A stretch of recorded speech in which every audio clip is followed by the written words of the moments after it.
Coming up on Hoosier Sports Nite, Indiana football is 8-0 for the first time since 1967.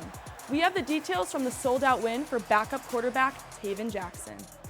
And volleyball got back on track with a win over Northwestern on Sunday. We have everything from this sweep at home. This is Hoosier Sports Nite.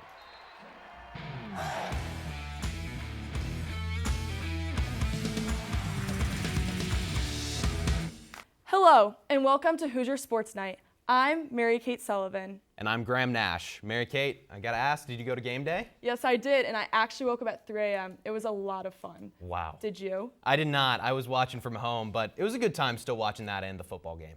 Speaking of football, the Indiana football team took the field Saturday, coming off one of the program's most impressive wins. But it was all a tall task without their star quarterback.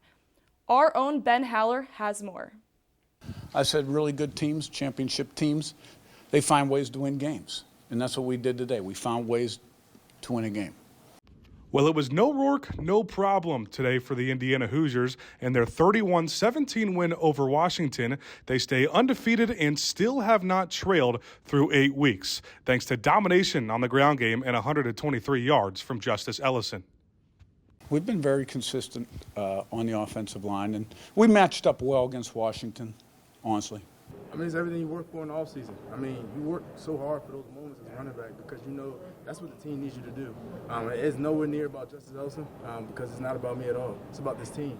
Well, the offense got off to a slow start, only scoring one first-half offensive touchdown, and they can thank the defense for never trailing in this one, especially the secondary, only allowing 202 yards through the air, headed by 2 interceptions, including a pick-6 from D'Angelo Ponce. He's got competitive character. You know, he's a competitor, and he wants to be great. And, you know, he's got day in, day out consistency. You know, he does the things that help him improve on a daily basis. And, like, that's his goal. He wants to be the best football player he can be. We go against those guys. That's the guys I want to go against. That's the reason I came to the Big Ten, just to go against those guys like that and play against top competition. Well, it was a great day all around here in Bloomington with College Game Day on campus and Indiana matching their best program start since 1967 at 8-0. Indiana will be in East Lansing next week taking on Michigan State. But from today, I'm Ben Haller, IUSTV Sports. With just 4 games left to play, IU is in prime position to fight for a college football playoff spot. The Hoosiers capped off their Big Ten regular season in style, winning 6-1 against Northwestern. This clinched their share of the Big Ten championship, finishing 7-1-2 in conference play. Our Sam Heiser has the story. And the Hoosiers return home from California and final Big Ten regular season game. They saw 6 goals on 22 shot attempts against the Northwestern Wildcats.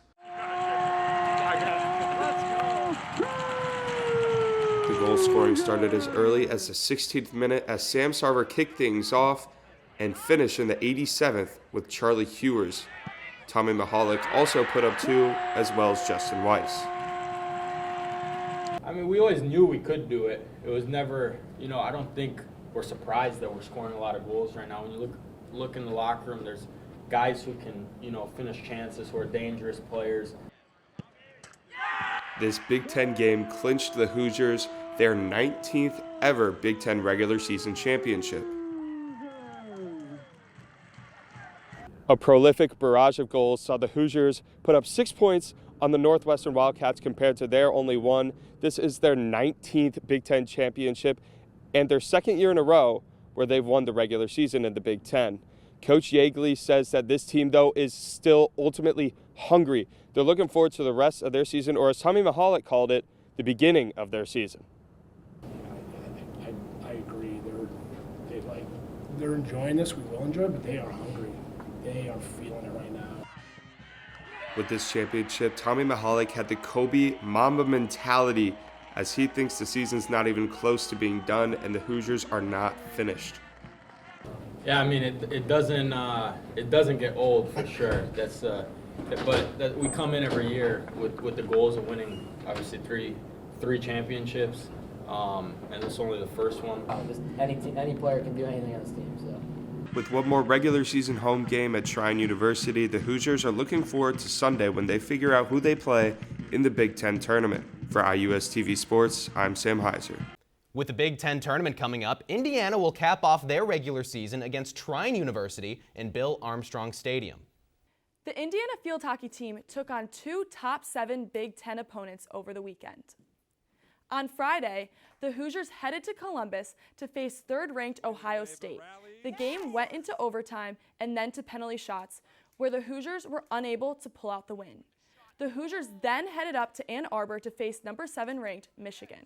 Yip Van Wonderen and Inez Garcia Prado both scored to give the Hoosiers the 2-1 road win. Indiana field hockey is back at home on Friday to face Michigan State for the regular season finale. Indiana women's basketball started off their season strong in an exhibition win against the Maryville Saints. Our Kelsey Dennehy has more on the win. In their sole exhibition game, Indiana women's basketball walks away with a 95-27 win over the Maryville Saints. Good way to start. A lot of things we're going to watch and film that we got to clean up, but we're just excited to be back on the floor. The Hoosiers' offense was commanding from the get-go, scoring 50 points in just the first half alone. As I said to him today at shoot-around, I don't want to treat it like an exhibition game. I want to treat it like it means something. I thought their focus, we got off to a fast start. I love the pace. Lily Meister was an immediate standout for Indiana tonight, scoring 19 points and 4 rebounds, a part of the game that Hoosier fans were curious about after Mackenzie Holmes' departure last spring. I feel like she learned a lot the last 2 years. Her confidence been so much better this year, and she's a great player. We all have confidence in her. We know what she's capable of. She's always consistent all through her career here, and we're really excited to see her this year. Question mark is who's going to replace our 5 from a year ago with, not a year ago, but, in Mackenzie Holmes. And, she just needs to stay steady for us. I don't want her to feel like she has to be anybody but Lily. The Hoosiers saw contributions from every other player on their squad tonight, including transfers Shay Chesky and Caroline Striplin, who had 14 and 5 points respectively. And it's been seamless. Her transition to Indiana from Penn State, just like Strip's transition from Tennessee, has been seamless. Those 2 kids, I feel like they've been here the whole time. From Assembly Hall, I'm Kelsey Dennehy, IUSTV Sports.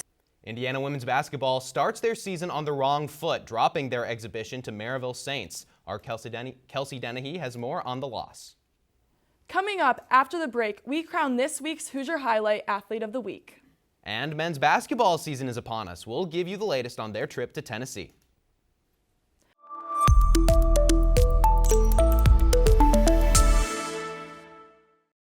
Welcome back to Hoosier Sports Night. Joining us in studio for this week's Hoosier Highlight is IUSTV sports reporter Andrew Hilsman. Andrew? Thanks, Graham. Last week we covered the hottest ticket in town, highlighting Justice Ellison and the Indiana football team. But this week we're going to the pitch, and our Hoosier Highlight Athlete of the Week is Indiana field hockey goalkeeper Sadie Kennelly. Kennelly earned her second Big Ten Freshman of the Week award for her outstanding play over the weekend. In the Hoosiers' first game of the weekend over number 3 Ohio State, Kennelly tallied 5 saves in regulation and 5 saves in a penalty shootout. Adding to that, in the next game, she made 3 saves against the number 9 Michigan Wolverines to lead Indiana to their first top 10 win in 8 years. That's all I've got over here. Back to you two at the desk. Basketball season is back, and the Indiana men's basketball team headed down to Rocky Top for an exhibition charity game against number 12 Tennessee. Malik Renew and Miles Rice led the way for the Hoosiers with a combined 41 points to take home a 66-62 win. Miles Rice's quickness and ability to control the game was on full display on Sunday. However, the Hoosiers struggled from behind the arc, only converting on 4 of 19 three-pointers. But for Mike Woodson, a game like this will be beneficial in the future. They physically took us out of a lot of things that we tried to do, and that's something I got to help this team get better offensively. But for the most part, it's tough winning in this building out here. And we came in and we fought, and they fought, and I thought down the stretch we made some plays. The Hoosiers will continue exhibition play when they host Pat Knight's Marion basketball team on Friday. Follow along with beat reporters Kara Adams, Riley Woodhull, Sam Brunsman, and myself, Graham Nash, all season long. After getting swept by number 8 Wisconsin on Thursday, Indiana volleyball's losing streak moved to 5 matches in a row. The Hoosiers looked to put an end to the streak on Sunday against Northwestern and did just that. Our Ian Plaskoff has the story. Indiana volleyball got back in the win column Sunday, taking down the Northwestern Wildcats 3-0 to end a 5-match losing streak. The key to victory? Getting healthy. With Cameron Hayworth and Avery Tatum back in the lineup after missing Thursday's match versus Wisconsin, Indiana's attack was clicking all night long. I've said this all year. If we're healthy and firing, we're really, really good. And I think if you take away 2 of the best players from any team, they're going to struggle. So full respect to the kids because we battled against Wisconsin. We just weren't at full health, and I thought we were a little bit more healthy tonight and played a pretty good match. It was a dynamic and efficient attack with Hayworth back running the show. Indiana hit an efficient .358 with production from all over the court. Candela Alonso Corcelis led the match with 15 kills, and Avery Tatum had 14 in her return to play. Indiana moves back up to 500 on the year at 10-10 and is still in search of a compelling tournament resume with 10 matches to go in the season. Because we're going to have to go 500 down the stretch to validate the risk I took in the preseason with the RPI and playing really good teams. But we're in a great position. You know, we've got the schedule is always hard in the Big Ten, but certainly a little bit easier than it was in the first 10. And now we just got to put together a 500 last 10 matches, and I think we're in the mix. The Hoosiers will travel out to Piscataway on Friday to take on Rutgers and begin the final third of the season. From Wilkinson Hall, Ian Plaskoff, IUSTV Sports. The match against Rutgers is the first of 2 straight on the road before Indiana returns home to face Purdue next Friday. Indiana women's soccer finished up their season in Lincoln against Nebraska, falling 3-1 to the Cornhuskers. The Huskers struck first with a goal from senior Sarah Weber, who drilled one into the back of the net, giving Nebraska a 1-0 lead. Nebraska junior Sadie Waite extended Nebraska's lead to 2-0 by dazzling through the Hoosier defense. A minute later, Indiana junior forward Marissa Greshik did it all by herself, getting the Hoosiers on the board for the first time in 6 matches. But Weber would bury her second goal of the game to give the Huskers a 3-1 lead in the 75th minute. Indiana ended their season on a 7-match winless streak, finishing with a 6-9-2 record while being 1-9-1 in conference play. Joining us now in studio with the Candy Stripe Calendar Report is IUSTV Sports reporter Casey Watkins. Casey? Thanks, guys. There's a lot to look forward to again this week for IU athletics. Starting off on Friday, IU field hockey is back in action here in Bloomington at 3 and will take on Michigan State. Men's soccer will close out their regular season at Bill Armstrong Stadium as they face Trine at 6:30 for senior night. Volleyball heads to Piscataway to take on Rutgers at 7. And last but not least, on Friday, IU men's basketball will be here at Assembly Hall to face Marion in an exhibition game just less than a week after defeating number 12 Tennessee. Moving into Saturday, IU football looks to stay undefeated as they travel to play Michigan State at 3:30. And lastly, women's volleyball will be on the road again as they take on Maryland at 7 Saturday night. That's a wrap on this week's Candy Stripe calendar. Back to you at the desk. And that's our show for the week. Thank you so much for tuning in. Be sure to follow us on Instagram and Twitter at IUSTV Sports to keep up with all the latest in IU athletics. For our production crew behind us, I'm Mary Kate Sullivan. And I'm Graham Nash. We'll see you next time.